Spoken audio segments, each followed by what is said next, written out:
Julie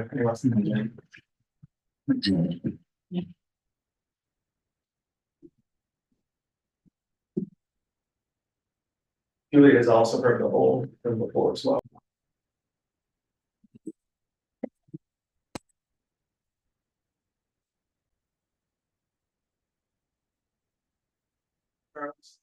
Yeah, Charlie, I apologize, we lost connection somewhere there, so we're back and we stopped talking when we realized that we were out, so I don't think you missed anything, as far as I know, and so I think we can keep on going, Todd. So we were speaking about maximum lot size in the village, and the villages, we're talking about specifically places served by village water and sewer.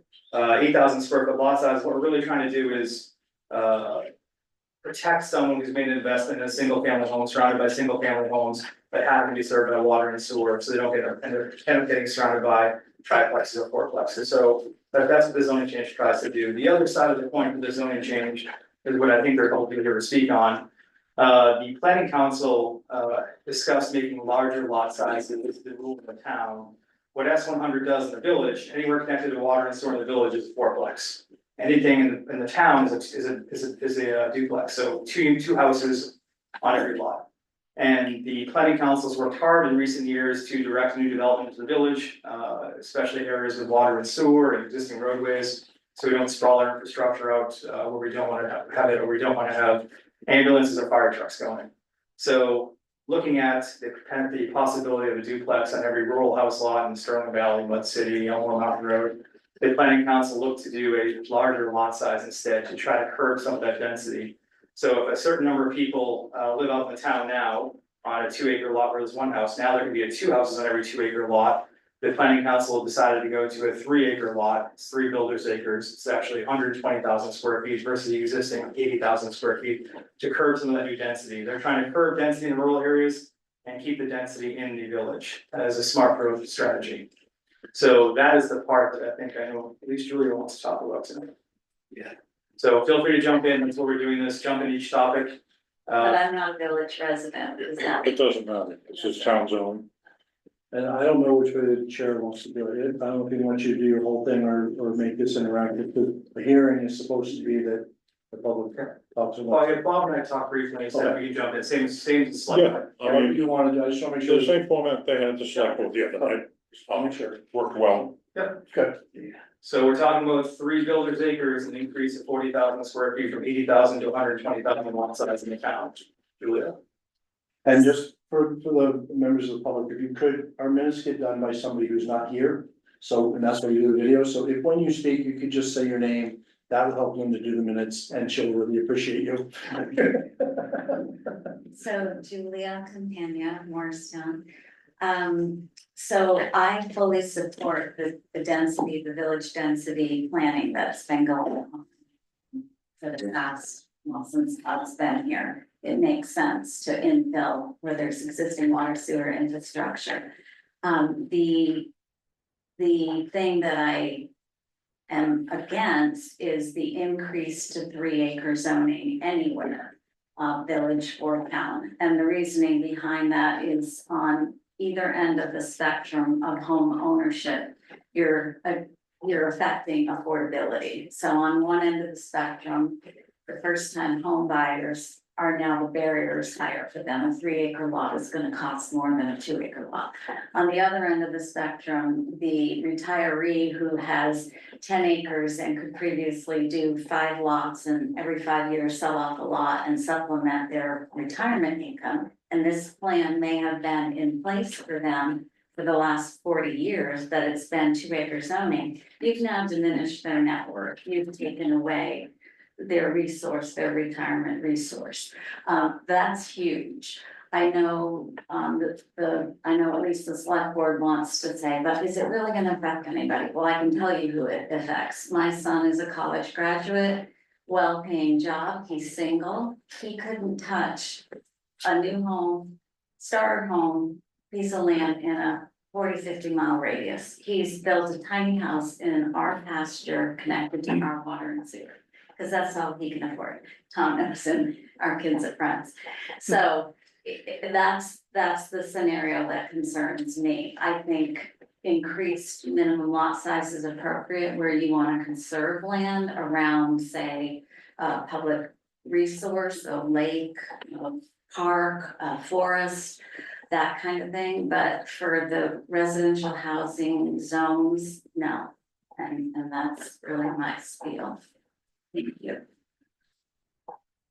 And just before you proceed, Tyler, or anyone else, I just wanted to say out loud, so Mr. Burnham, you're at a disadvantage being on video. So please do, just jump in, don't worry, you're not gonna hurt anyone's feelings, so people on the video always kind of end up getting left out, so feel free to jump in when you've got something on your mind.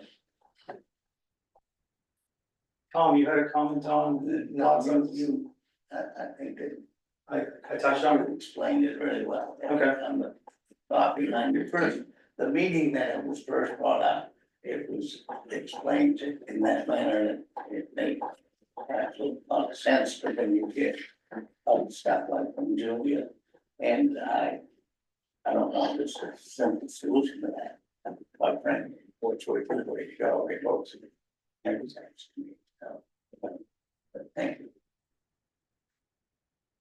Mr. Vertigo.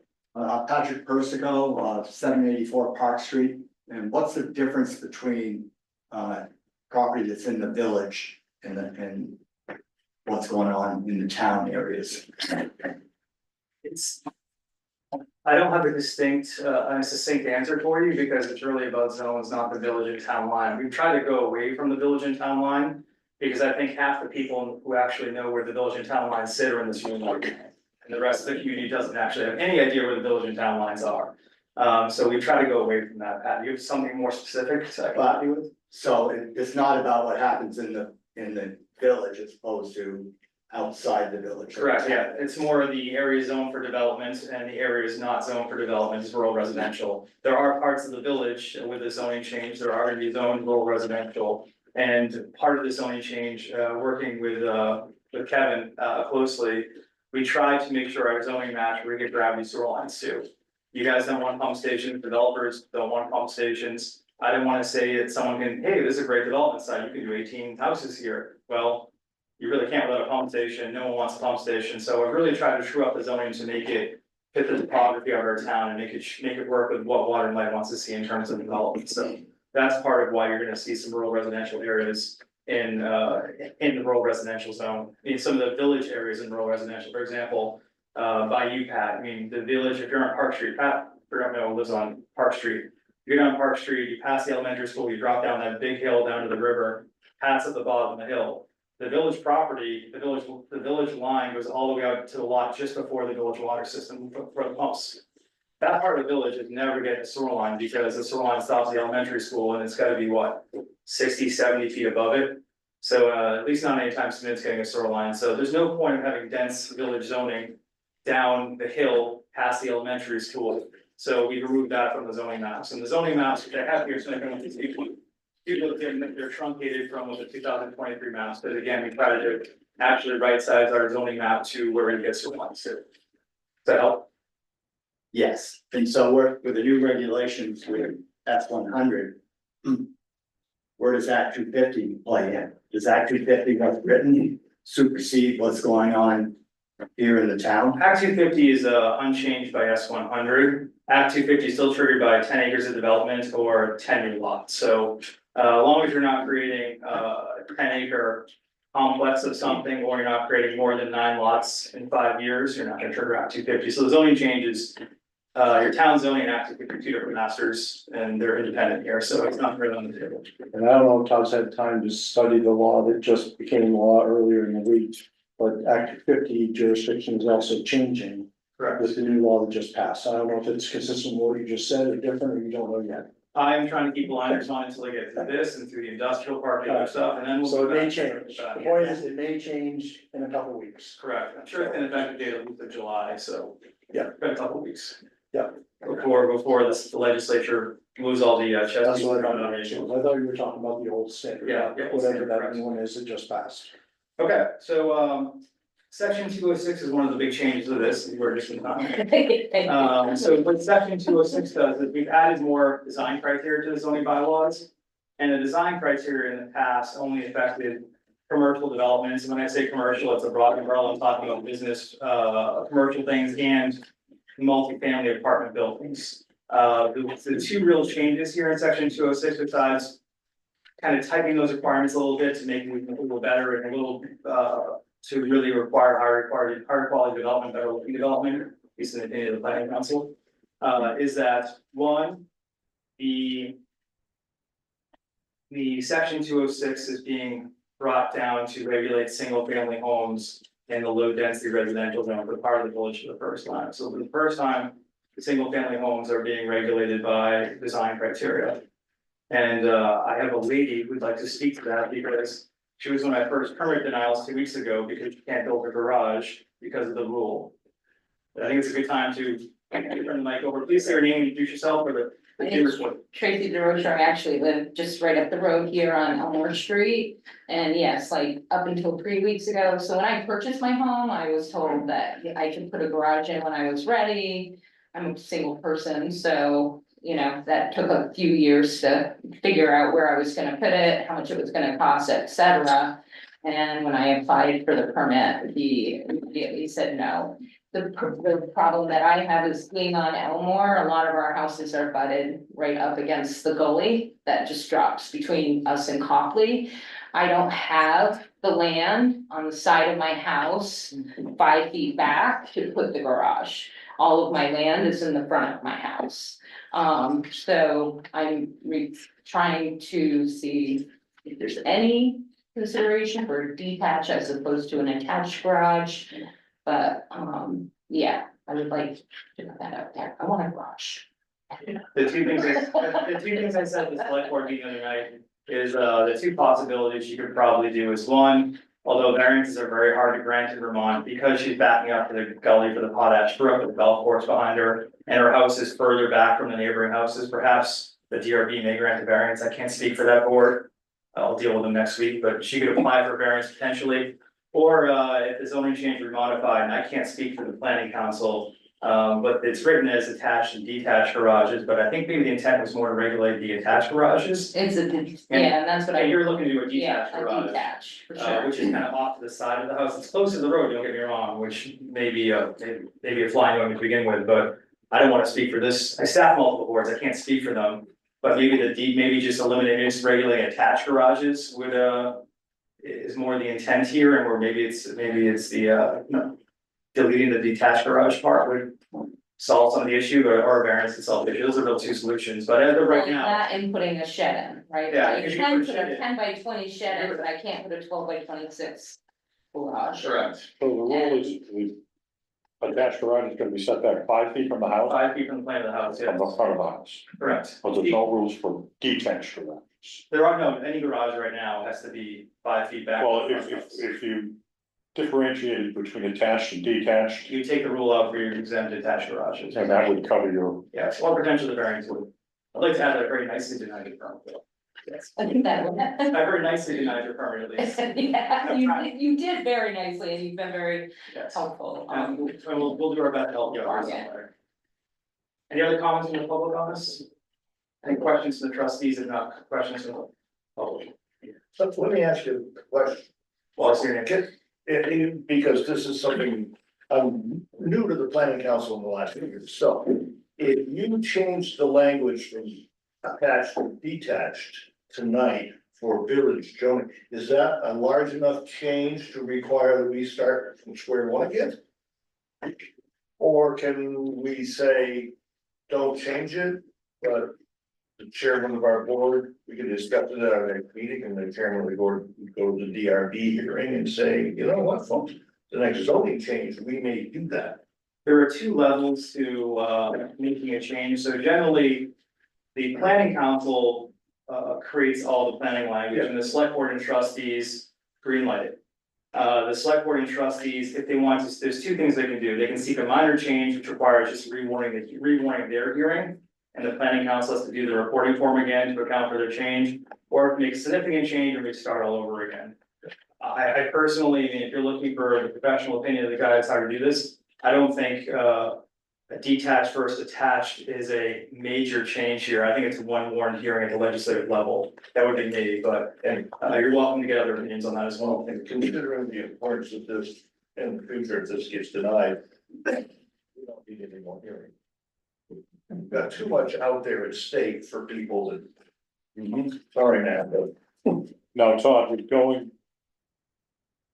Eliminating the 3 acres and going back to 2 acres, that would be no change at all. No change, because the analogy I always use is, say you're a filmmaker and you have, you get all this, you shoot all this reel. And you decide, you know what, I'm gonna cut 20 minutes off the film, you're just approving what part of what's formed, you can make a motion to approve A, B, C and not approve and leave D on the side, so leave D on the cutting room floor. So you're not changing anything, you're just not approving things. So if you could, for example, you can make a motion at your next meeting if you wanted to approve the zoning as written, with the exception of the 3 acre increase in the rural residential zone. And that's okay, because you haven't changed anything, you just approved certain things, you've left one thing aside, that thing dies, we all move on, no rewarding, no anything. The other way to think about it is it's harder to add, you can't add something without rewarning. Okay, I know you can't. But because everything that is in here was warned, you can drop things. Yeah, we can always delete Because it. the public had a chance to come and talk about it. No, I talked to somebody last week that had an 8 acre lot, and she wants to. Give a lot to each one of her grandkids, have a house on 2 acres and 3 other ones, now she can't. And I'm sure there's a lot of people that are in that situation with retirement. Or other things. That haven't shown up. But. Or don't know about it yet, I put it And in, the 2 acre lot. Has been in effect for how many years? I think since 1972, so Okay, about so 50 50 years roughly. And how can I many, ask a question, just out of curiosity, how would I have known? And this could be my total ignorance, but how would I have known and had a say in this if I hadn't come in to apply for a permit? There are lots of people who obviously didn't know, because I've been besieged with permits the last few weeks, people beating the deadline in. It's been been in the newspaper, it's been on front porch. It has been in the newspaper. Yeah, but if you're not reading, and if you're not reading classified ads, if you're not scanning front porch forum or coming to meetings. It's not like there's not a billboard in town telling you about it, obviously. And so that's my biggest thing, is that it's a major effect of my property and my property value, and I can put a shed up. Is it the best logical way for me to spend my money on that house? No, I'm not really sure. I think a garage would also, would be the better spent money, so I don't know. If I had warning, I think I would have applied for the permit 3.5 weeks ago. Sure. You're understood. And what's the difference when you say shed or garage? I mean, can a garage be a shed? the size, isn't it? Is that- Shed can only is that- be- 10 by 20, 12 by 26. Is that what it is? It's just a garage? No shed. Well, no, I can't have a garage door. From how I read it, No, really, Once I put a garage it's really, if door you on build a it. shed and you start putting a car in, I'm gonna call it a garage. And really, you can build as big a shed as you want, just don't put your Yeah. garage in it, and I really don't wanna be chasing people, hey, your car's in your shed, now it's a garage, that's a violation. So and I I would really like don't wanna have you chasing me. I would like to avoid that as well, yes, but there's no size limitation on a shed right now. Right. For a permit for a shed, it's 150 square feet, but someone could build a large shed if they wanted to, but really, it goes to a garage, you start putting cars in. Julia Campania, just a procedural question, Todd, I meant to ask you at the select board hearing, so. You'll close the hearing and at the following meeting, you'll take your vote, or will you close your hearing tonight and then go into executive session and vote? They can't vote tonight, So so. it will be. the Well, following. tonight they may vote, the next time this is scheduled to be on their agenda is their next meeting, which I think is July 17th. They may or may not vote then, it depends, And they may or may not close the hearings tonight too, they may want more evidence. yeah, so. So nothing's happening No, tonight. statutorily, they can't vote until their next regular meeting for a zoning change. Thank you. I used to know this stuff. That's It's okay. been a long time. There's a lot to remember. So the minor changes we discussed will not trigger a full set of hearings again. well, maybe changing the attached and detached garage might. But Todd just said that's probably minor. Well, I think that's, They still it's have to a have minor, a- it's still one more hearing. I think I could warrant an additional hearing for the trustees and select board. I don't think that's don't go all the way back to start at planning council level. Well, what does it say about garages under the old system? Anything? No, actually, it's the garage zoning's been in place for a little bit now. The difference is, it's the zoning is being brought into single family properties, it's section 206. So her property wasn't, even though the garage was there, was for commercial properties and multifamily only. By enlarging 206 to a wider catchment area to include single family homes, that's why we're having an issue with her house, is because it's newly effective in this part of Elmore Street. It wasn't effective before, even though the rule was there before, but the rule was in a narrower area, now the rule's got a wider catchment. And here's an odd question, what determines the front of the house? Where the driveway comes from, the frontage, the frontage, legal frontage I'm is. such a tiny little house, there's no question about it, I have no way to lie about it. I mean, I'm like, right, yeah, right across from the new tiny home village that's going in, I'm right across the street from Yeah, to there. help you visualize, it's a house that, what was Todd's last name, Todd, builder? Carlos. Yeah, it's further set back from the rest of the house, the newer kind of, it's kind of log, it's not log cabin looking, it's kind of like mountain cabin looking, Yeah. it's back up to the It's right on potash. the edge. Well, Yeah, where right the on the edge, new exactly. tiny home village is, next to the lime green house. Yeah, I'm noticing your color tonight, yeah, it used to be red, it used to be, Yeah. Kevin Moody's house. Yeah. Oh, yeah. I like the green. So, we beat 206 up, and then move on, everyone, any last questions on design criteria? I've got a question, David Heller, 84 Best Street, I'm here. I guess we're gonna do that, public, and I'm also an employee of Morrisville Water, like, where is the criteria coming from that is now affecting residential homes in regards to the detached, attached ruling? Most of the criteria actually already exist, it's from the planning council, it's what they've written. So the criteria is in place last year, it's being expanded this year, both in terms of what it regulates and where it's being regulated. So really, the catch here for the garage is the expansion of where section 206 applies. It didn't apply to that part of Elmore Street last year, this year it does. By the zoning change, because they put the use, it used to be multi-dwelling unit, dwelling unit duplex, multifamily uses. Commercial business uses only, and this year for the first time, it's dwelling unit, single family uses are in 206. And in certain parts of the village, not the town, but just certain parts of the village. And the purpose for the setback of the garage when it's attached to the house is, I don't wanna speak for the council, it's their rule, but largely it's an aesthetic rule, you don't. It's you really want, especially if you're looking in the historic part of the village, you want the house to look primary, you don't want people sticking a big garage in front of it, everyone looking at the front of the garage instead of the house. So that's really the main reason, unless anyone wants to jump in there, go ahead, Tim. Etienne Hancock, Morrisville. There had been a pretty strong reaction of the neighbors in the Maple Street area when a developer proposed a series of duplexes that basically had, the only thing fronting the street was the garage for each of them. You couldn't really see the house. And that did not comport with the way houses are built on that street at all. So we implemented this rule at that time to try to control that kind of form.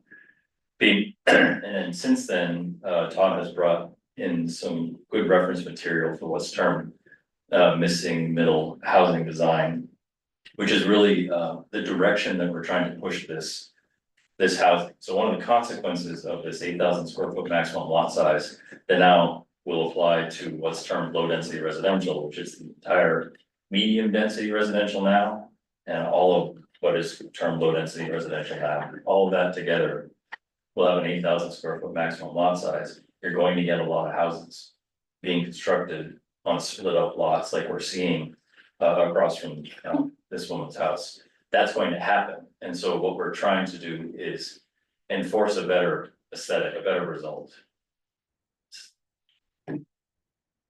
and you're having difficulty, or you're trying to anticipate preserving the aesthetics in the village by preventing unappealing residential, single-family designs, as well as the original intent, which was to prevent ugly, unappealing village aesthetics for developers. So it's kind of trickling downhill. Yeah, because for the reason that I just stated. A lot of the village is now going to be, you're going to see the opportunity to split up lots and build more housing, more single family housing. that's what you're going to, you already see it, just up Elmore Street right now. Off of, the Mars Street, Mars Avenue, No more. just up there on the Yeah, left. on Mars, yeah, it's the Mars Road. Well, I appreciate the explanation. I'm a little late coming to the table on this topic, and I don't want to detract from whatever else you got going on the agenda, but just a thought and a comment, perhaps it would be better to keep the two approaches separate, residential and developed multifamily, and apply your aesthetics modifications and rulings somewhat separate based on the usage, and I'm sure you probably already considered that, but. And there is part of that in the bylaws, if you look at, so there's section 206.1 and 206.2. 206.1 is just single family and two family criteria, and there's criteria A through F. And F is garages. 206.2, which regulates the larger multifamily and commercial and business uses.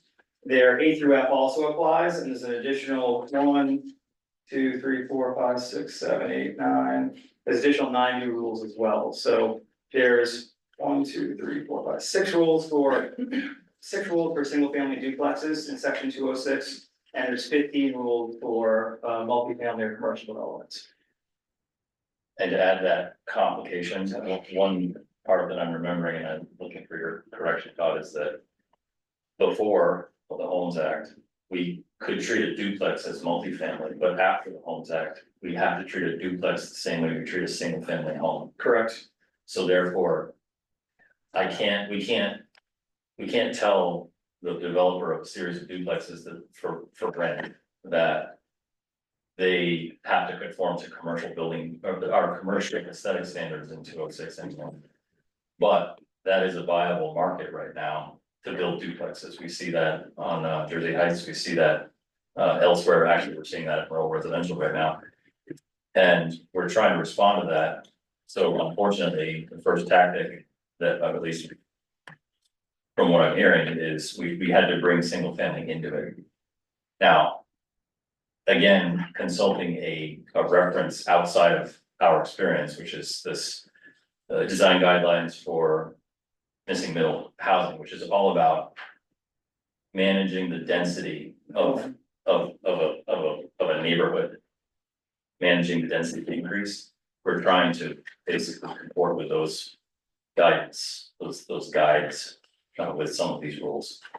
And the reason that we approach the zoning the way we've done it to protect, so for example, right around us, the Fairway Parkway, where the legislature has basically said, unless we do kind of do this, our alternate approach with the maximum lot sizes, I can't treat a fourplex any different than a single family home in the village when it's connected to water and sewer. I can't treat a duplex any different than a single family home in the town. So the legislature has taken away a lot of our ability to regulate in terms of what we can regulate, and it's taken, we'll get to later, it's taken away some of the things that DRB can do as well. So the legislature is trying to produce more housing, because costs of, as Julia pointed out, with some costs have skyrocketed.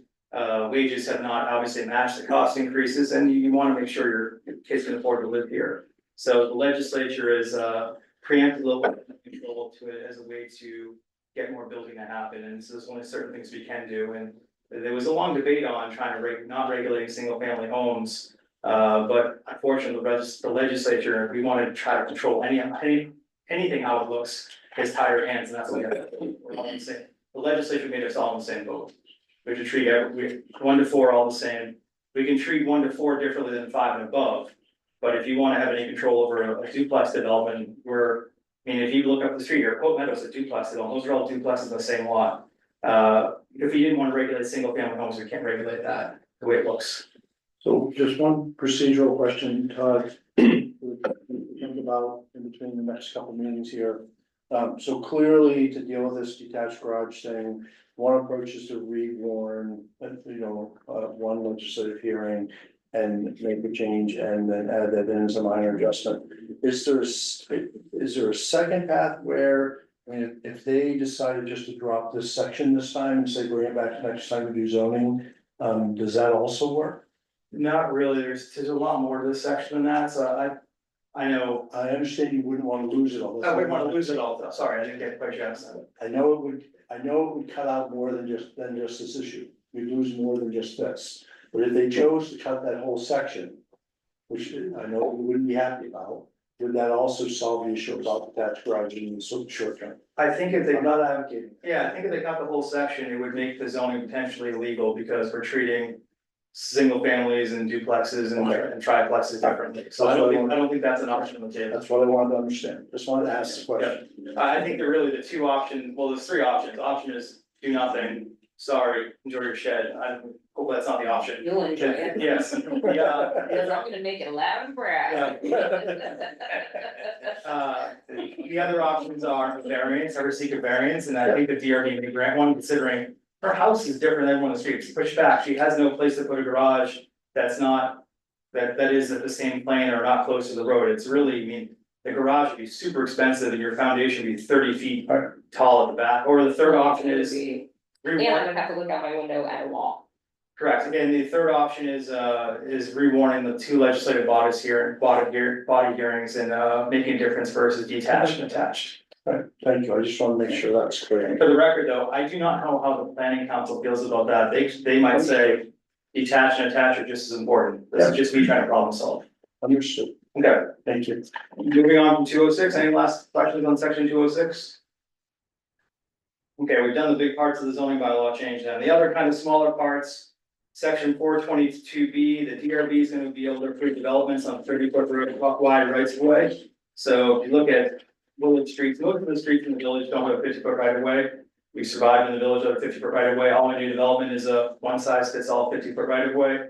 We're allowing smaller, more historic size right of ways, but in order to make sure that the select board and the town road crew is not finds them problematic, the roads have to be private. So you can develop a smaller road than a 50-foot right of way, but it's gonna be a private road. But at least we're allowing a pathway for someone who wants to do that. They don't have that pathway now. On the section, That likely would mean that the village would never accept water or sewer lines to those two. okay, We'd have the same problem, just so you know, I'm not saying that they wouldn't, but I suspect that the answer is, if the right of way is that tight, how are we ever gonna go and fix them? what do you, Without digging up the middle of the road. you're required 30 feet for 25 for electrical, 30 feet for sewer, or is it the other way around? You might have to be separate. Well, it depends on if it's an overhead or underground. Most of the development now in the village is required to go underground. Yeah. 12.5 feet either side of the electric, and then you have to have 10 feet separation between water and sewer. And we need room to move, right? Water, sewer, I'm not, yeah, I'm not suggesting that the answer is definitely no, I'm just, we'd have to think about it when that first application came in. And it may be that the answer would be, no, you're gonna own right to the road.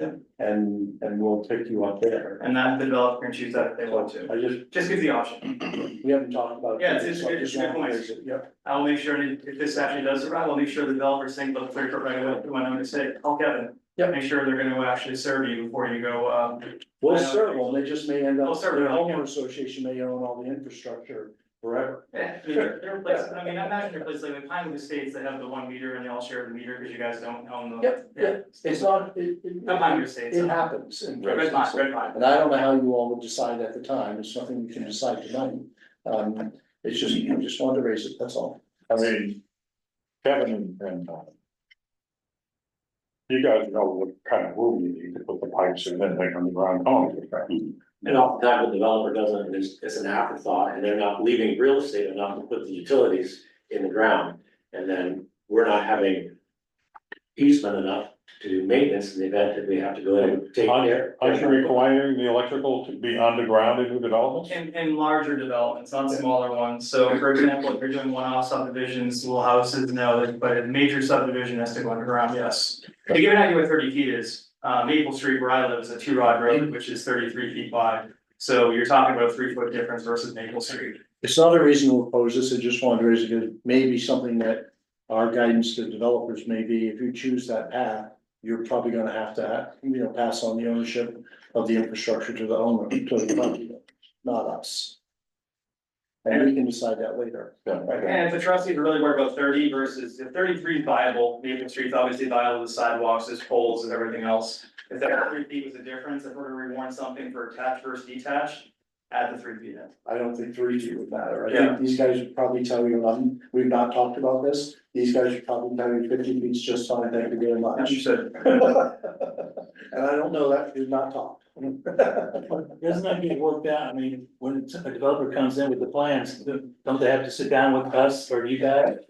Just before you put But it here for them, you know, they haven't been bringing in their right of ways.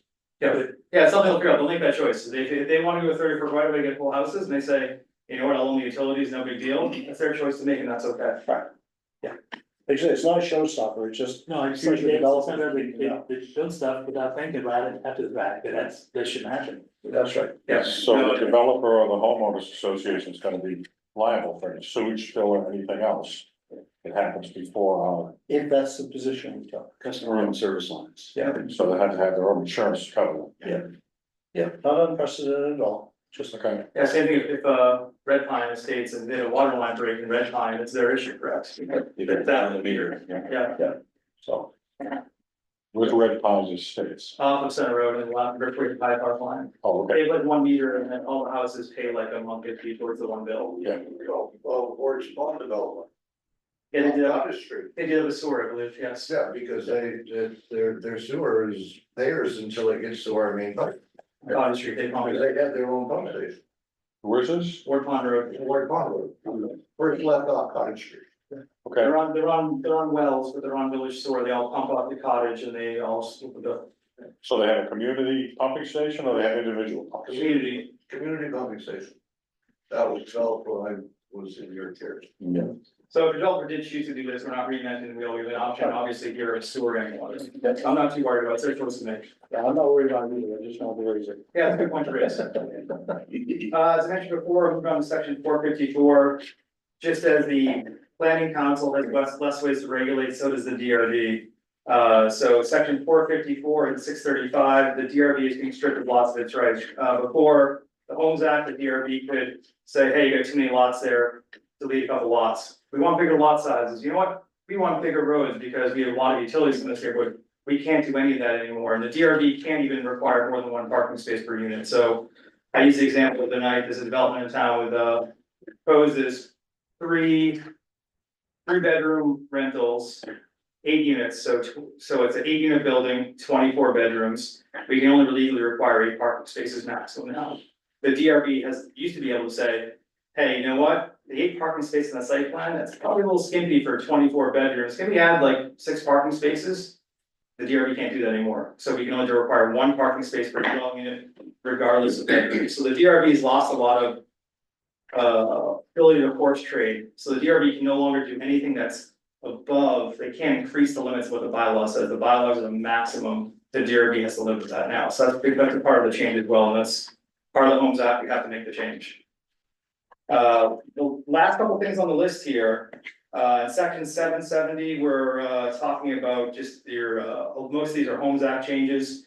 Homes Act is changing the definitions for accessory dwelling unit, single family home, 2-family, multifamily. The biggest impact here is shelter. We went through, for those who remember, Tom was on the planning council back then as well, that team was too. We went through a long and robust public process when we created our zoning for homeless shelters. Where are they gonna be, how they're gonna be run, they're not gonna be 24 hours a day, there's going to be a dry shelter, those kind of things. Unfortunately, the Homes Act made that illegal. Basically, a shelter is now protected after you can't, all the protections we had are no longer legal, so that's one of the big definition changes in there. Lastly, under the zones, Hetchian referenced this earlier, we are merging the medium density zone into the low density zone. The densities really stay the same. It's just with the Homes Act and if development has water and sewer or doesn't, that's really the distinction that matters. The medium and low is kind of artificial. So the Homes Act allowed us to kind of throw that under one umbrella. It's water, sewer, no water and sewer. They're really treated the same way either way. So there is a zoning change there, but it's really not really an effective zoning change, just a name only. And that's pretty much it. So there is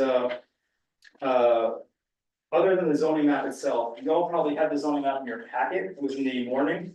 I have bigger ones here if anyone wants one. The one thing we've done here, as I said earlier with Kevin, we shrunk the source service manager, that's the blue area in the zoning map, down to reflect where we get water, where we get gravity sewer to. So there are parts of this zoning map that used to be in the SSMA that have been removed. For example, the land across from the rail trail by Lost Nation. We couldn't get a sewer line over there. That's been deleted. There's land over here where on Randolph Road that used to be in the SSMA, which is in this hole right now, kind of down past the backside of the cemetery. It used to be the sewer service manager. There's no way to get a sewer line there. That's been deleted. So we've right-sized our sewer service manager to where you can gravity store to. That's the other real change here in terms of the zone changes. If anyone wants a copy, put it here, large copy. No, that's pretty much it for the zoning change. The big issues of section 206, maximum lot sizes in the village, a larger minimum lot size in the town. Those are really the big changes. Actually, easy. And a lot of it, we don't be saying, our legislator has spoken, we're just reacting. Any further questions? We talked a lot and we threw this out a lot, affordable housing. I've not seen affordable housing anywhere. Yeah. Hey, can you tell me where we've had affordable housing? There's a garage that was knocked down on Park Street, Yes. selling for less than 300 grand. Right, that's, okay, where is it at? It's right off the road. It's a garage. It's not a family camp. There's a house right on the corner here on a postage stamp, 450,000. Yeah. Okay, I understand we're gonna build single family housing, but we're not gonna be able to afford those houses. Just like they want down the corner, somebody from out of state's gonna buy it and rent it out, so we're gonna have rentals. I don't know what's better, a house or a duplex? You know, I don't know, I'm not saying, I don't see affordable housing. Yeah, you're right, that's the one, that's. In town, you got one house, it's under $300,000. I think the houses across from you will end up being somewhat affordable because they're smaller and there's no garage. The one on the corner in Morrisville, it's the smallest house I've seen. No, in a no, lot. no, no, we're No, not. across the street from me, they're literally putting, it's Home- less than home- an acre, home but acre they're street. putting 4 Yeah. houses up, so Yeah, they I gotta be tiny homes. No, they're actually decent sized homes. They're 2-story homes. They're Yeah. 24 by 36 or something like that. They're not small. Yeah, they're gonna be, yeah, they're just gonna be. It's gonna look tight. Yeah, it's gonna be. But that's the future. We're doing Yeah, less land I for hope the so, village. I hope a family can buy it. Me too. I Less hope land. it's not an investment for somebody as far as the there's rest still of gonna be like 300 plus. Tom, the only way to do that is to tighten up short-term rentals more. We still have short-term rental conversions happening. there's no silver bullet here, I understand. Yeah, because we allow It's just- out-of-state people to convert if it's their primary Vermont residence. We talked about property, whether it's 2 lots or 3 lots, no one can afford it, doesn't matter. No one can afford a 2-lot property, you know? And historically, Julia Companion, historically, we saw this after 9/11. There was this bubble and people drove here from everywhere and it drove prices up and inventory down. And after a few years, after things had calmed down, the market, that shifted. We had the 2008 crash and that then tanked and everything was very, very affordable. So historically, it goes in cycles. Are we in a horrible bubble right now? COVID, interest rates, all those things? Yes. Will we survive and come out of it? Yes. In the meantime, I think the legislature is being reactive, but some of it's probably been overdue. We just have to figure out, I hate to see the control shift to the state and not stay at the local level. That's the hard part. Every year the legislature takes more local control away, whether it's shorelines, this year it's flood zones. We're not gonna regulate flood zones locally anymore. River corridors, it's only the state. Last year was zoning, this year there's another zoning preemption. That's what the state does. I mean, septic systems, we need to regulate septic systems, don't do that anymore. The legislature the answer is more state government. Unfortunately, for maybe for some towns, that's helpful. They don't have much of a government. For us, it's not the answer we're looking for, but unfortunately, we don't have a say in that one, other than elected from people. And the problem is when the legislature does it, the solutions are Chittenden County centric. Correct. So the maximum parking thing works great in Winooski and Burlington, to have a maximum of 1 per unit. It does not work in a place like this where people have to all get to work and no one can walk. It's not the same place. And yet the rules are driven by Chittenden County. When you, just supporting your point that the loss of local control is a really big deal, because the baseline is Burlington. And 2/3 of the legislature is populated by Chittenden County, so Right. that's a big part of it, unfortunately. And with, there's no CCTA bus to ride around here for free, to get from place to place. And the state takes away, but it never gives it back. Never goes back, no. It's a small tree, but I speak to the housing bubble. It was one time I was in the communication industry, and COVID is a huge driver here. Because the price of housing in Stowe doubled overnight. Latest thing is putting home on, and so it drove it up here as well. And the other thing on the 2 acre lot size, on the planning commission, we debated that extensively. Some members wanted 4, some members wanted 2. But because of the duplex on the lot, even with 3 acres, we're actually increasing the human density in our rural residential district by almost 25%. Because you have 2 families on 3 acres, where before you had 1 family on 2. So the population density out in the trees is going to increase. That's going to increase the demand for public services. The one thing I didn't mention as well, the zoning change, part of the compromise, the planning council, there was part of the board that wanted 4 acre minimums. And a part of the board wanted to stay with 2, they compromised on 3, part of the compromise was the DRB and the zoning change is no longer allowed to waive minimum lot sizes. So minimum lot sizes are no longer something that can be waived. So if you're short 10 feet, you're short 10 feet, we used to be able to waive up to 25%. That's now the one-dimensional characteristic requirement we can no longer waive with the zoning change. That made the 3 acre compromise go forward, because it's 3 acres or bust. Unless they vote differently, of course. What would you have a recommendation for the trustees on whether to keep the hearing open or to close it? Well, Based on what we've heard tonight, I think it's this, obviously your choice, but. yeah, I think the select board made a mistake by closing the hearing. Especially, I mean, your packet, you guys wanted to see some sort of outside opinion. We didn't. Oh, the town is, well, the town closed the hearing, I'm not sure how the town can actually get that opinion at this point. So maybe the town can take the opinion, you guys can get it, keep the hearing open. Because the Okay, town we'll closed- keep it. Anybody else have anything to say? I'd say we leave the hearing open so we can avail ourselves to that opinion. Yeah, I couldn't speak up in time before the select board closed the hearing on themselves, so I'm not sure why they did that. That's why I asked you. Yes, But they do have this in the works. yeah, I don't know, they didn't look at it, so I don't know what they did, Okay, so we but you can can. look at it, so you can help them. Great. Okay, and I've only heard tell of it, I don't know exactly what's going on, I just heard it 45 minutes. Yeah, so, just because you kept the hearing open doesn't mean you can't go at your next meeting, you can close the hearing and then vote on July 17th, your next meeting. And the select board in theory will have 2 meetings before that, because they have a meeting on July 1st. Even though they close the hearing, they can't take more testimony or can't take other documents. But they can discuss it among themselves, and maybe come the 1st or come the 15th, they have a vote, and you can echo their vote or make a different vote, hopefully not on the 17th. Okay. And it has to be in unison. Correct. They both, the way we're not a joint planning commission under statute. If we were a joint planning commission, the trustees, anytime that they said, we don't want to do planning and zoning, they can make a motion to form a joint planning council, like joint planning commission, and the select board has control, so they give up their control. They've never really decided to want to do that, because if you care about it, why would you give it up unless there's something in it for them? So they both have control. The way it works is, it's a joint town plan, it's a joint zoning bylaw, they both have to match, so both boards would have veto power of each other. When Green Mountain Arena came up, for example, the planning council voted not to change the zoning, the select board, was potentially wavering. The trustees said, we're gonna change the zoning, even though that was one law in the town. The trustee said, you don't want a joint zoning bylaw, fine, we're changing the zoning, we're allowing that to go commercially zoned. So the Ring went commercially zoned largely because the trustees pushed it. This is back in 2012 or 13.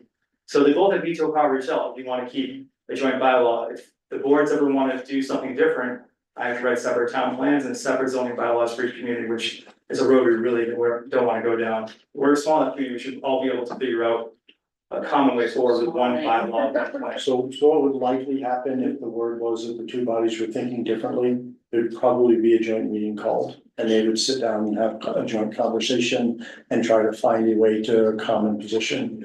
It might take 34 meetings with the town plan, but hopefully not. I don't know that that's how it would be worked out, but it's a likely way. You're right, that's how it would work out. Yeah. Kind of comes with like a mini conference and then. So anybody else? So can I have a motion to table the public hearing until our next meeting in July? Motion. All second.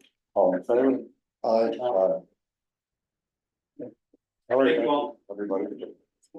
So I gotta stick around for flood stuff or We're not? done. Yeah, I'll have to. Thank you all. And thank you, everybody. Well, can I just make a quick public comment? Yeah, that's actually next, is public comments, so go ahead. Thank you, gentlemen, for taking the Green River project on head on. Well, I appreciate that, having 7 years of, it was time to do it. I didn't have hair when I took on on the board challenge, and I certainly wouldn't have grown it back, so thank you, gentlemen. I appreciate. Thanks for your support. Yeah, thank you. Wally. Yeah. Can I have one? Very well. And. All right, moving on, Yeah. So, got a motion to approve the minutes from June 5th. So moved. Any discussion? All those in favor? Aye. Motion passes. Check register approval. Do I have a motion to approve the check register? So moved. Any discussion? Did Tom second that? Second. I didn't hear you, so. I didn't say it. Oh, okay. I had bad hearing, so I could have missed it. Any discussion? Okay, all those in favor? Aye. Okay, the delegate review of the 2023 audit, we're gonna do that a week from tomorrow, Yep. 27th. Yeah, and we felt that it was just good, we didn't have to actually make a motion to that effect last time. Okay, So we, you don't have to read the whole motion, we can just pull it off of there if you just want to. okay, do I have a motion for have two delegates, two trustees as delegates to review the 2023 audit? So move. Second. All those in favor? Aye. And the last part of that motion that I wrote was to, I was fine to delegate the authority, once you accept the audit, let's say the group or two do. There's supposed to be a reflection in the minutes somewhere that you. Okay, so we need a motion to allow the No, delegate. it's all part of that, it's all part of Okay. that motion, Linda will just take that whole motion and incorporate it. Okay, we've got a lien for somebody that didn't pay their electric service. We have a motion to approve the lien. I'll make a motion to approve the lien. I'll second. All in favor? Aye. Okay, Thank you very much, and hang on a second, there are 2 different places you have to sign, and I put it on the 2 Facebook pages, and you all have to sign. one quick Both question, places. the arrangement with Hardwick. When did that start? When we signed it or when you started? When I started. Okay. Yeah.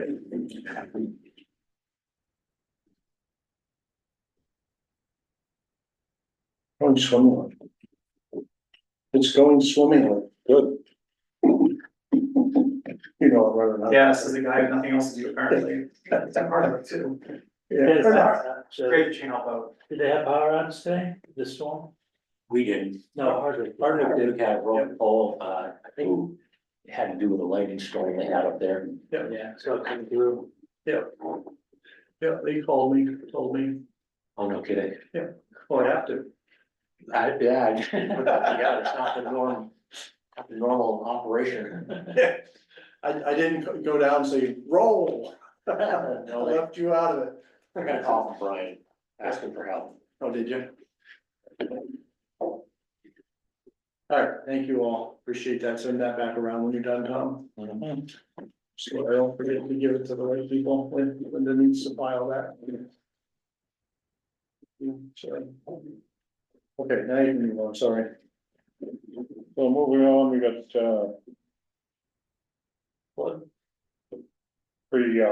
the applications for the flood mitigation. Yeah, so the good news is we have more time. Penny and I went to that statewide conference. We have till August 16th now. And the guidance was from the state was to resist the urge to prioritize, which is exactly what I was trying to indicate. So I was wrong. They basically said, look, we're frankly still making the rules. So what you should do is put every idea you've got for flood mitigation And by the way, it doesn't have to be something that happened in either of the floods in 2023. So it could be something that you're worried about that wasn't even impacted in the last two floods. You'll have to make the case, but they basically said, if you have things about flood mitigation that are on your mind, there's $96 million. The pre-application, I don't know if Todd's looked at, I'm not quick with a computer, I can do the pre-app for each project in under 10 minutes, there's nothing to it. It's really simple and really straightforward, and they should basically put them all in. And then, you know, we'll start pre-screening, we'll tell you which ones make the first cut, then you'll have to do more work. The second half of the meeting, we can double back and comment on all of this, is that I wrote to you, I think, they had either 6 or 7 federal agencies and a handful of state agencies all there, and they all presented on everything they have for, you know, flood assistance essentially. Some grants, some zero interest loans, some low interest loans, some technical assistance, you know, whole alphabet soup of agencies, right? And by the time they all got talking for 4 hours, I was sitting there going, man, even if I had a good idea, I wouldn't know where to start and I wouldn't bother. And then they said the magic words, they basically said, well, you know, we know we're really hard to understand, and we're complicated and there's a lot of us. So we really invite y'all, like, gather all your ideas and invite us all to come to your community. And I was thinking we should do it with the town, and we'll come, you can lay out all of your ideas. So put the state grant over here for a minute, forget it, use that same list, present the whole list to all the federal and state agencies, and we'll raise our hand and tell you if you should be talking to us about that project. And give you a shortcut way to come forward. Now, we still may not like the strength. When you do talk to the federal government, you never like the paperwork, right? So we still may say no, but it struck me as a great way to collaborate with the town, invite them. You know, obviously, we should do some of these pre-applications with the state with that 96 million. But, you know, we could potentially, for example, I don't know what we're gonna get as an offer on mitigation from FEMA directly on our municipal wells. It won't be 100%. We probably could, through one of 2 or 3 different agencies, we could probably get zero interest loan for the rest. I wouldn't know which one is 1, 2, and 3 to talk to. We can come present that to them, and they're promising they'll basically tell us if they're the right one for each idea we have. What about using the dams to control floods? Go to the feds for that? We could, again, all we have to do is have an idea when they all come, so sure, it can be as wide as we like. The idea of dredging, Lake Oil, which we'll now submit for the pre-applications, because we were told to. I think the state will, because ANR will go, no way. But one of the federal agencies may say, sure, we're down with that, you know, so. It's flood capacity. Yeah, and so I just want to say that basically the doors got blown wide open and an offer was made telling us, you don't even have to think through this, we'll tell you. So I thought it was a pretty good opportunity. I'm not usually one to want to invite feds in, by the way, but I usually just think it gets endlessly complicated. But I thought if we did it with the town, you know, it's worth a couple of hours. Well, we haven't exactly made great headway with the state on that. Yeah, I agree. And you may, I know you've been watching this from where you sit, Todd, you may have a difference of opinion on either the state mitigation grants or this wider objective. Certainly toss it in there, but so my thought is we should probably, I do think we should continue to talk to the town about, you know, co-applying for whatever list of ideas for the state grants, because I do think there's power in working together. I think that will matter to the state. And then I think we should, you know, once we have that broader list together, we should extend an invite to the federal government to come to Morrisville. I agree, we should do everything with the town, we don't wanna be competing with each other Agree. for different projects. We need something that's gonna benefit everybody. Or competing with each other on the same project. Exactly. Any thoughts from your perspective, Tom? I think, I agree with Scott. I think the approach to kind of get your ideas in, and if they're offering to sort them out, let them sort them out. Relocating a well that's over top is an easy one. If you try to look for flood capacity in terms of dredging, I'm not sure that will go anywhere with the state, but it doesn't mean you can't try. They said submit your ideas. I, for one, am gonna submit an application for filling the upper deck of the Oxbow. Over the years, the new FEMA flood maps have been posted. They're not legal yet. They'll be legal in a few months. And all the grading work we did on the parking lot over the years has taken the Oxbow parking lot out of the flood zone. It's now above flood height. So you know, when you're in the parking lot, you kind of step down to the park.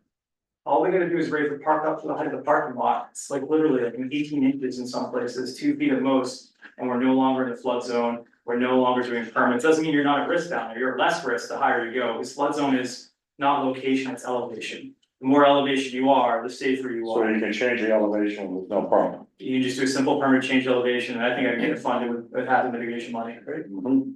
That's good. That's an easy one, I think. All right, so, we don't need to beat this from the death, because we do have a little more time now. We'll start working on our end of ideas we have for the list. If you all have ideas that I haven't really heard from you, about places you've seen flood or ideas you've had over the years, happy to hear them. At any point, doesn't have to be tonight, but we've got a little time now. So, it'll go quick, so we'll have this on our agenda again in July.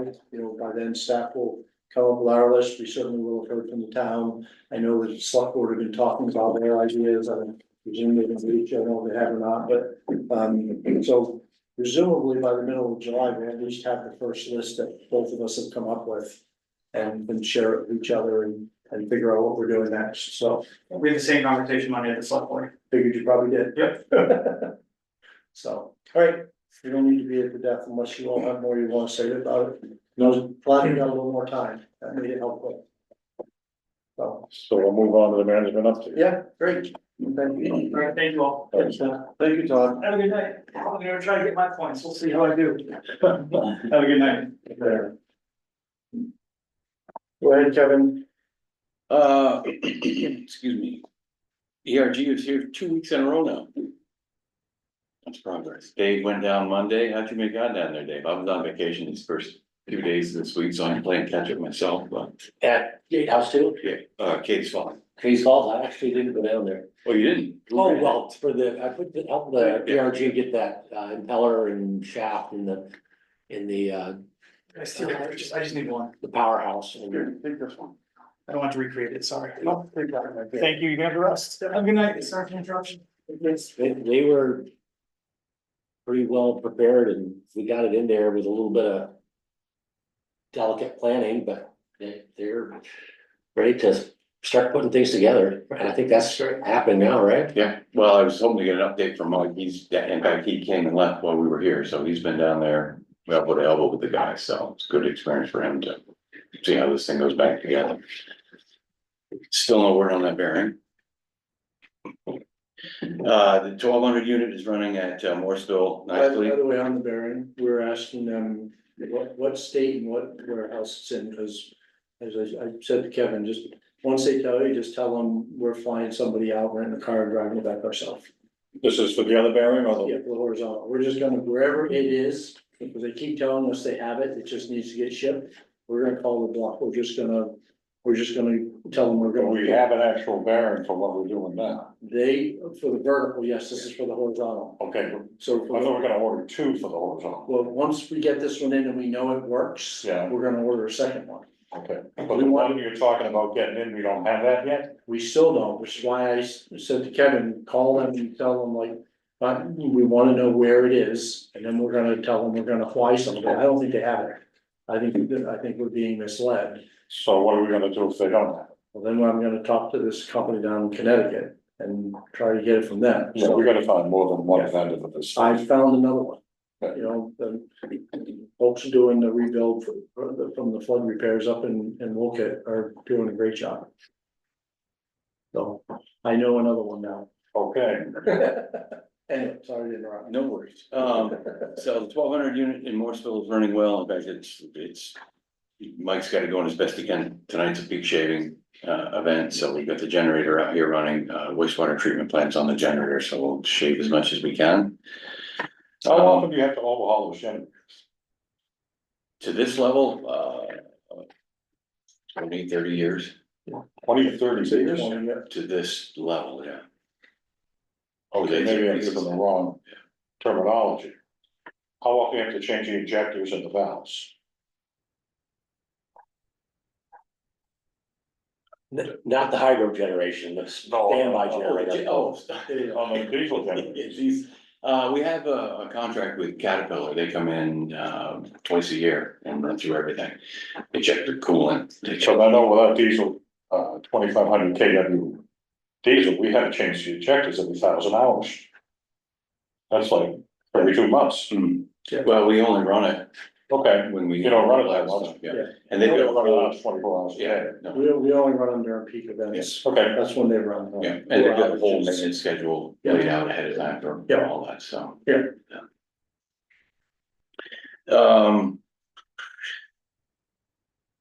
Got the ceiling pool dive inspection done, gotta get that information from them to Gomez and Sullivan for the part 12D. 12D. Bridge Street. I skipped someone, where, oh, yeah, we had a, in case anybody knows, we had a water leak on Portland, Oh, yeah. again. Last year it was on, Peck's service line, this time it was on the service line that goes up Bridge Street, or up Brigham Street, so. When I saw that water coming up through that patch, I thought, oh god, but fortunately it was the same way, so. now what was broken, the pipe? No, just paper thin copper that runs out through there, and we've got, A&E has already done the engineering work for a new 6-inch water line and. New sewer out into that area. But I dread to think of the confusion and, well. Then there's 3 or 4 offices out there, right? There's the dentist's office, moldy and green. Black, Yeah. and some other office and the. Supervisory cottages down there. Say nothing about the parking that it's just gonna That's right. decimate in that area, so we got it, we just gotta decide when the best time to pull the trigger. How long is it gonna take to do it? And 2 or 3 weeks. I mean, when did they just pave that parking? I know, that's the other thing, and That was a big deal. there's gotta be 18 inches of pavement in some of those, Oh. so. Yeah, and one thing we've kicked around and trying to ease the amount of work, there's a 6-inch line that feeds the hydrant at the Masonic Temple. And we've got to work with A&E to see if we can remove that hydrant and then extend that 6-inch through the grassy area in front of the lodge. And we proposed a while ago, I don't know if you remember, we proposed to the town to use that grassy area as diagonal parking for the town. I remember there's some talk about that. And nobody jumped But up. doesn't the Masons own that? We do, and we offered it to the Okay. town, and so if we can run that line through there, and then if the town wants to pave over it or something in the future. And make that be an option, It but, might be cheaper for the town to do that. oh, yeah. Yeah, and eventually put that hydrant out near Judith St. Albans out there, so. So more to come on that, but anything we can do to ease that, but now that we just dug Portland Street come the day, we have to dig it up again to shut those same valves off, and it's just. Oh, So, Kevin, can water and sewer be direct board? yeah, well, A&E looked at that too, and there's just no way to set up on the other side of the street for it, You can't sleeve the pipe? What's the pipe in? which. The water pipe? That we would install, it would be ductile, 6-inch So ductile. what's in there now? What's in there now? It's cast iron and then cast iron and copper. There's 2 1-inch copper lines that feed a 2-inch line to Brigham Street. Okay, so you're not gonna sleeve something at 1 inch. Yeah, so more to come on that. But Best Street is on course, MSI is planning to start that work July 22nd. And they have a finish up date of August. Now, are they coming out onto LaPorte Road or Route 100 at all? We will dig out far enough to do the wet tap. And then the town wants them to dig up the storm drain issue that's taking place there. At the end, somewhere either beginning or end of the project. As long as it doesn't interfere with. So they are gonna dig up the main road. What's that? They are gonna dig up the main road. I'm not sure what they have planned. Well, That would be it's probably ideal. gonna cave in if they don't. Yeah, The thing's getting deeper. cause they're talking about either. Just restoring that pipe across the road in front of your place or going down the south side of 100 to the next storm. Catch basin. Down by Mandigo Toll House. So I don't know what they've got firmed up for that, but it'll be separate from our project. We've made that clear. Ours first, and while they're there, they can do what the town wants.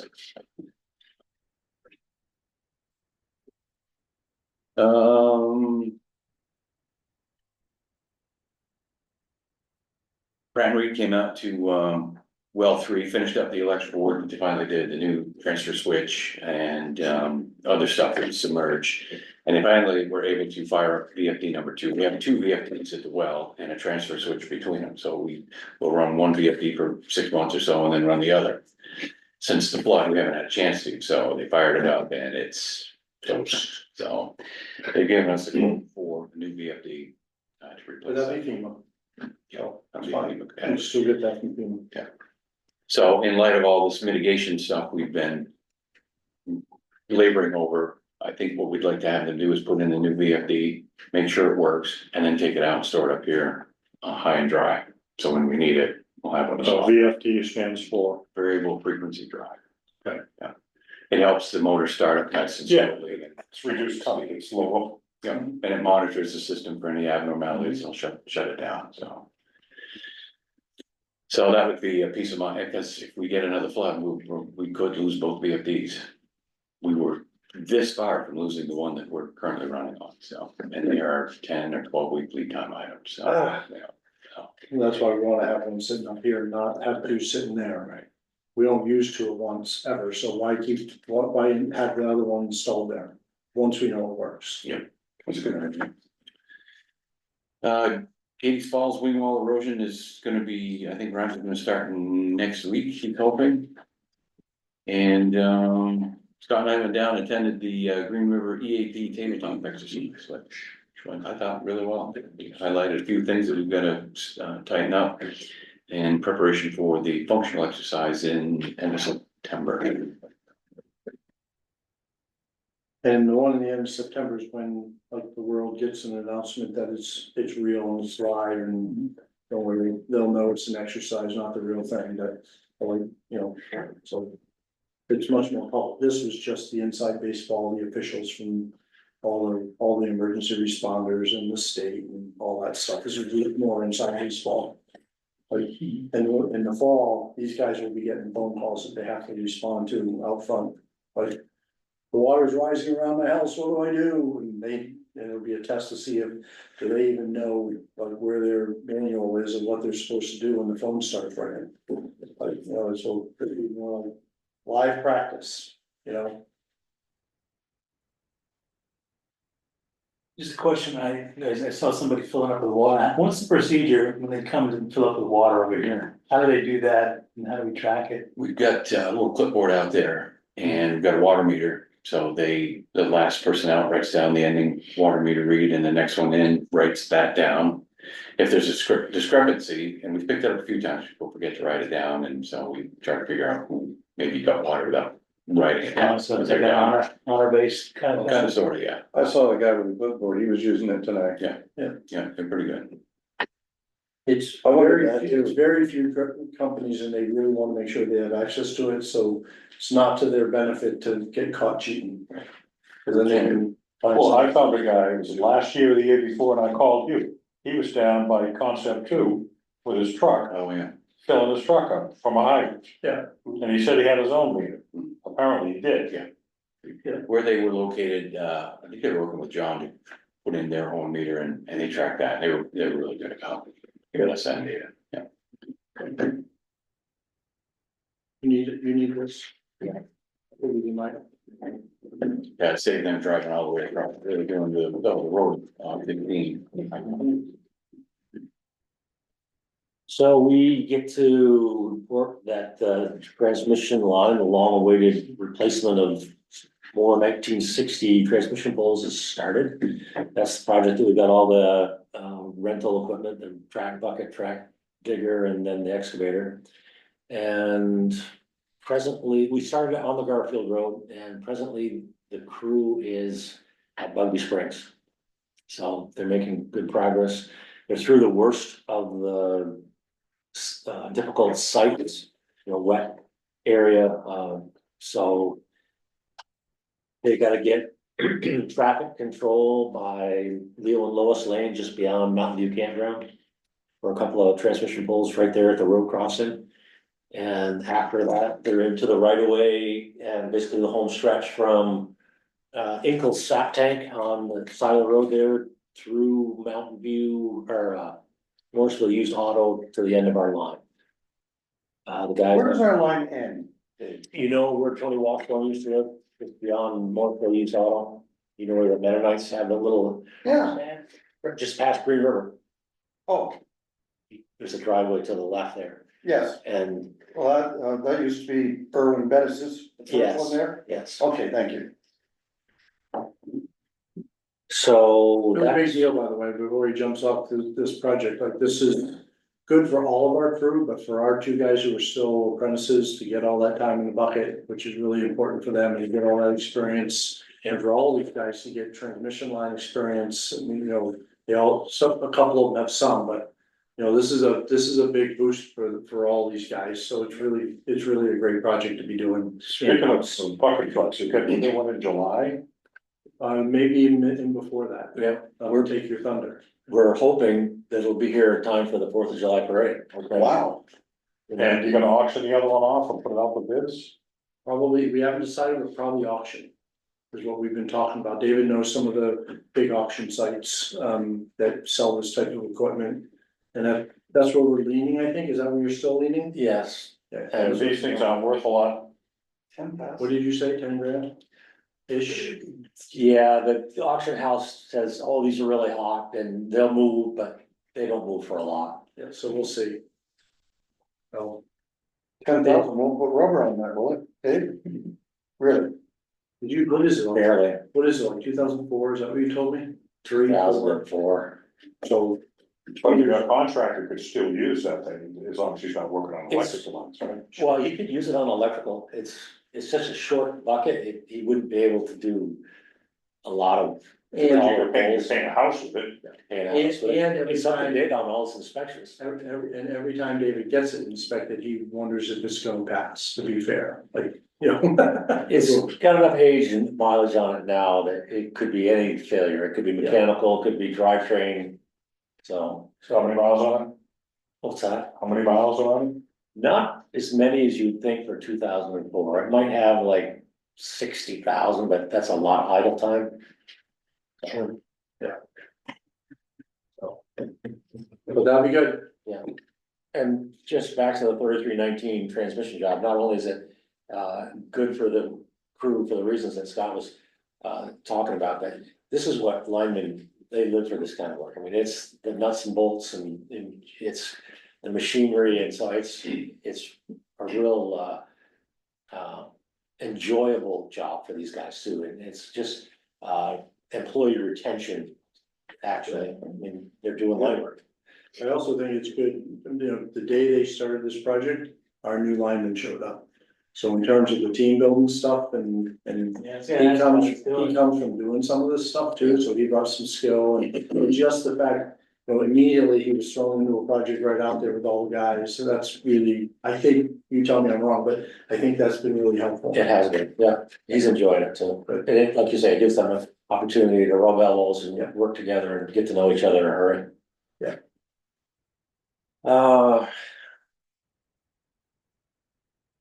So, yeah, the third bullet there, the daily switching and grounding procedure, that's a good experience for our new hire, Adam. Because that's probably the one area he's probably a little weak in, being a contractor, he's always relying on the host employer to do the switching. Of course, this is the time of year when we get a lot of our big safe markings, everybody's putting a shovel in the ground somewhere. So that, we have to kind of stay on top of that. It's not a big time consuming thing, but it's part of our responsibility. We had one outage on the Stagecoach Road. From Stagecoach Road, Golf Course Road south.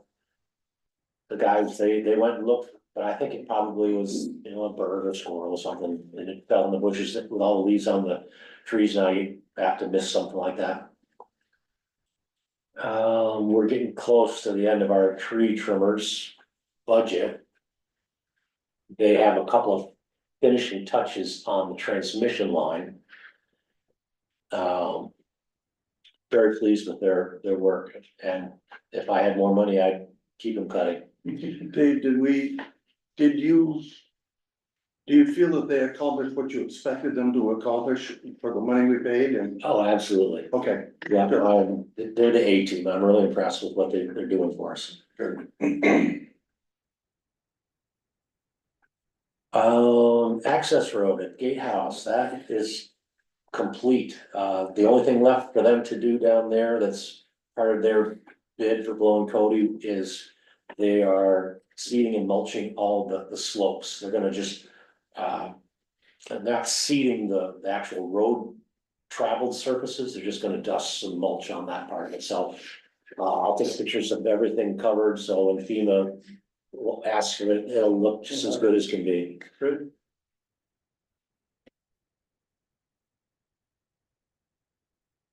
We did complete all of our customer obligations before we started the in-house capital improvement for the month of June. That 3319 is really keeping us busy, so that's about it for the electric department. And anything for Penny's? I gotta have this so I can see what she wrote. I actually wrote a report, because she was on vacation by then, so, there's probably nothing there that you were gonna ask about. The one update I said I'd have for you is the hydro prevent meeting, kind of a non-event, I would say, you know, basically everybody talked about all the innovation they're doing and, okay, so. I didn't really take anything big out of that. The other, I can answer any questions on the other stuff I wrote, but a couple others, our security project, you know, to improve security in this building. Our architect is trying to track down, contractors who are willing to do a project like that. Because, you know, it's tough to get a contractor to take on projects right now, so, but hopefully we'll have a couple bids on that soon. We gotta get that done by the end of the year, so we can use the ARPA money on it. We've got a couple of improvements on cybersecurity that are gonna come around, mostly around how we do backups on different systems. So we've been working with website, that'll give us a whole bunch of points that we lost on our cybersecurity score, which means we'll be more secure, including absolute protection against ransomware attacks, which would be good for us. So absolute protection, that's what they say, that's what they call it. You know, so I don't believe there's any such thing as absolute. That's the term of art they use. No, that's good. Yeah, like I said, I don't really believe it. There is a bunch of new. Let me put it right here. A new open meeting law passed this year in the legislature. Which means the old, the COVID era rules are gone. So it's good now that we record this, because now everybody's required to do that and to post it in a public setting for at least 30 days. We put them on YouTube and leave them there, but now everyone's actually required to do this. I was worried, Brad, when I read what VLCT sent around, that it sounded like nobody could attend, no decision maker could attend virtually. VLCT has assured me that's not what the law says, even though that's what they wrote. What it says is, you have to have a meeting, there has to be a physical location. And like you all could be remote, so long as one staff person was here, so if any member of the public wanted to come here, they could. So you're so clean when you go to Florida. Thank you. You can vote on it, and he can still vote, and you'll probably, as our current chair, supposedly there's annual training about this law that. The chair of every board and like you and I would have to go to some training, it'll probably be remote. They didn't say when that's gonna happen. The law takes effect July 1st of this year. The training requirement, you won't have to, because the training requirements take effect January 1st of next year. So next year's chair will probably have to go. Well, we don't change the chair until March. I know, it depends on when you do the training, so. I'll let you know more as it comes in, and mostly wanted to let you know that there's new rules. I'm still trying to get clarity. I got the one on you because I was worried about that. I'm trying to get more clarity on exactly what all was in that law. I wasn't tracking that one. I didn't even know something like that was being done this year. So just be aware of that.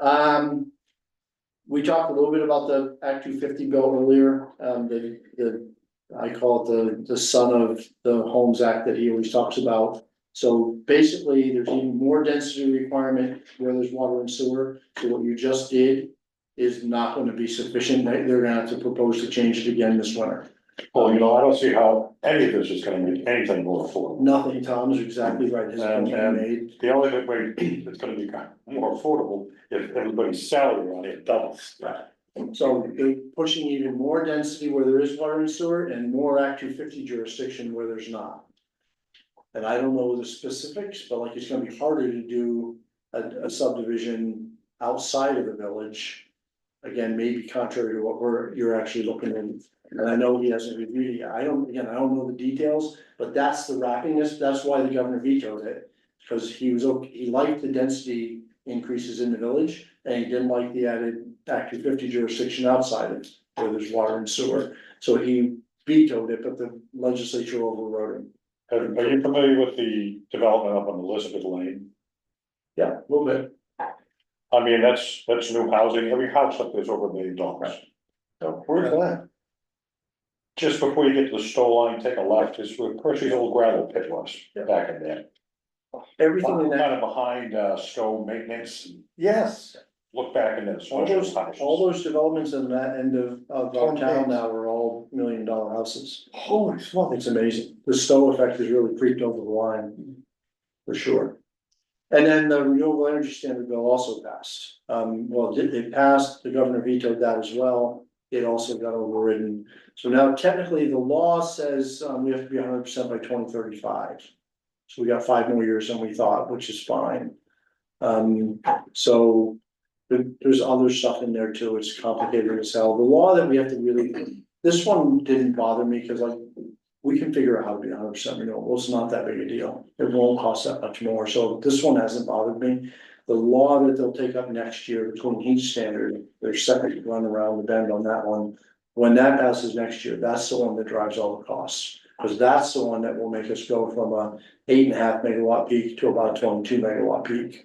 And make us change every transformer, upgrade all of our substations, like everything will change at that point. So, You know, I've been calling around looking for somebody to give me a price on some heat pumps. yeah, Nobody's taking any new customers on. right. No, that's right. So They're so you busy. can't get one if you want. Yeah. So that, but it did pass, just, you know, those are the two big ones. The law that included the deadline for A&R to finish the study, S213, which is really about flood control. The governor hated that bill because it gave A&R a lot more work. But he didn't veto it. He allowed it to become law without his signature, which means A&R now has to complete the study by the end of the year on Green River. So they never had a deadline. When the state gave them $500,000, they never said when the study had to be complete. A&R never intended to finish it. So work we did, we got it into this S213, knowing the legislature was going to pass a flood bill and follow up to the floods last year. And so it is now law. A&R has to finish the study this year. They're not very happy with us for putting that in there, but So they have to finish the study, then next year. do they have to move on it? They don't have to move on it, but what, I'm already working with Alex.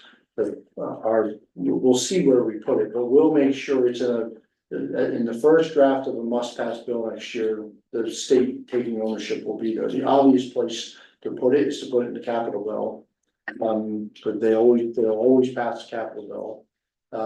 And get the framers of the original draft to include the state taking ownership, because the study will be there.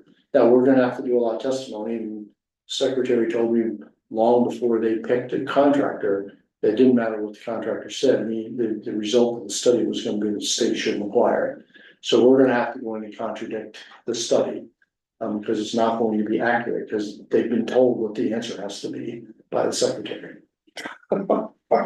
So much for science, huh? Yeah. So we'll have to go in and, but I know how to do that testimony, that's not a problem. So that's, there's a million other bills in the legislature that make it more difficult to live here, financially, but beyond that, that's my quick legislative recap. A lot more taxes for sure. Were there any questions on the other stuff I wrote about? I can go into that, I just wanted to, in light of time, figure skip over that and just give you the additions. Fair planning. All right, if you wanna do an executive session, we'd have to have a motion to do that, Mr. Chair. Okay, do I have a motion to go into executive session at, 19:05, 7:05? Motion. All second it? All those in favor? Aye. You guys don't need to stay for this. Thank you, Dave. Thank you, Dave. Good night. Kevin. Hold on a second.